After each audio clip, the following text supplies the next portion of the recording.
Assalamualaikum warahmatullahi wabarakatuh. Kembali lagi bersama Cikgu Hazim di dalam Matematik Tingkatan 5 KSSM.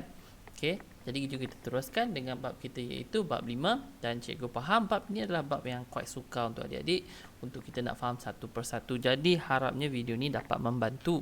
Jadi sekarang ni kita nak teruskan kepada gabungan transformasi. Jadi sebelum ni cikgu dah terangkan berkenaan dengan konsep transformasi satu persatu. Kita ada 4 jenis transformasi: translasi, pantulan, putaran dan pembesaran. Okey, orang kena ingat 4 benda tu. Tapi sekarang ni kita nak masuk kepada gabungan transformasi, kita nak tahu turutan yang penting. Okey. Jadi turutan transformasi dalam gabungan transformasi, kena ingat dia akan ada satu gabungan, iaitu contoh dia bagi transformasi PQ. Jadi bila transformasi PQ, kena ingat dia didahului dengan Q dahulu. Dia punya arah dia mestilah Q dahulu. Jadi Q buat dahulu. So saya letak di sini Q yang kena buat dahulu, Q first. Lepas pada tu barulah kita buat P sebagai second. Jadi apa pun cara pun kena ingat bahawa kalau transformasi PQ kena buat Q dahulu baru buat P. Itu dia punya cara dia. Kita baca dari kanan. Okey, kalau kita ada transformasi AB di sini, ini adalah salah satu cara untuk kita nak tahu macam mana nak bentukkan image. Kalau kita ada certain object, nak dapatkan image, kena ingat buat B dahulu. So kita buat applykan B, kemudian kita applykan A. Dan nak dapat patah balik, kalau nak patah balik, jadi nak image ni nak pergi kepada objek lain atau objek dia balik, kena ikut A dulu baru B. Okey. Jadi cikgu ada benda senang untuk nak fahamkan benda ni. Kalau dia kata transformasi CD, jadi tulis besar-besar di sini CD, kemudian tulis image di sebelah kiri dan tulis objek di sebelah kanan.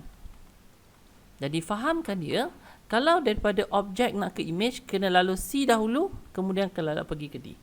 Okey, kena buat D dahulu, kemudian barulah melalui C. Itu daripada objek ke image.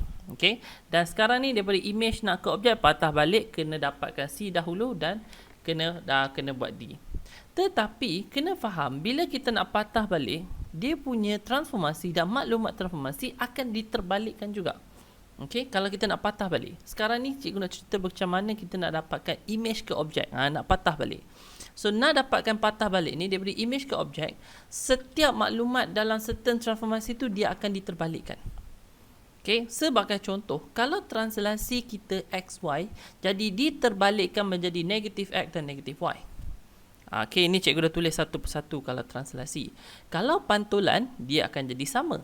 Okey, pantulan tak ada masalah, je pantulkan sahaja, dia sama dia punya maklumat dia. Kalau putaran tu dia kata 90 degree arah jam, bila kita terbalikkan 90 degree lawan jam.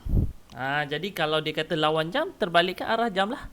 Okey, dia ikut dia punya arah dia. Okey.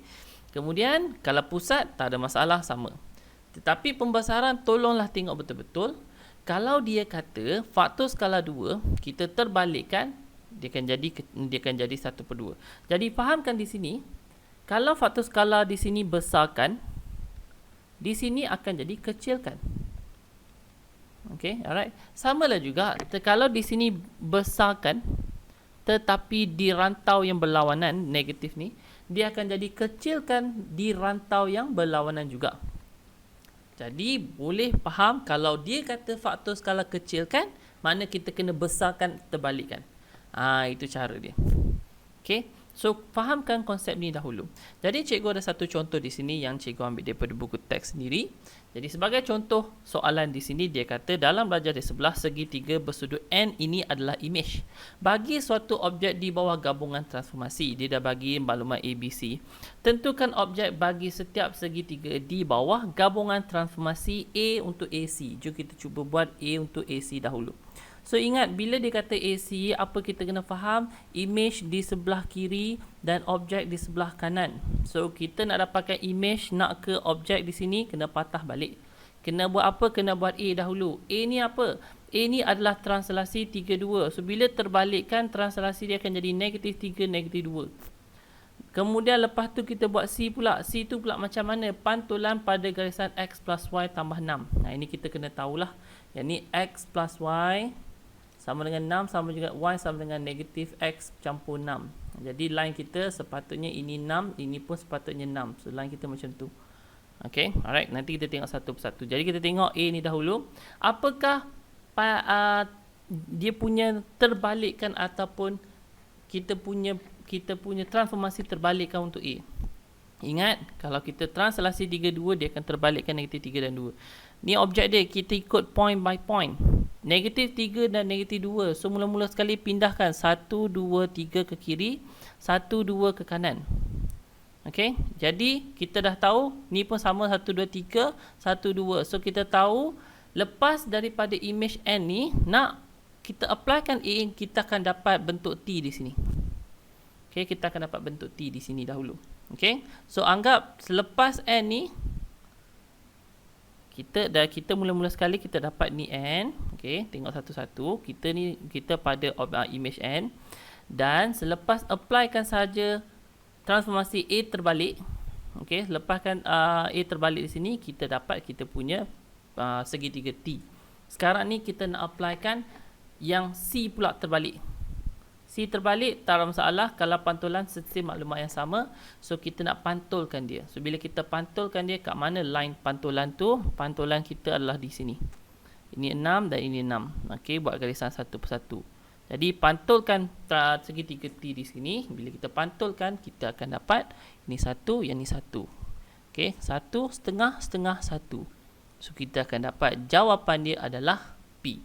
Jadi untuk A daripada N, image kita di sini, patah balik A terbalik akan dapat T, dan patah balik sekali lagi kita akan dapat P. Ini adalah objek kita.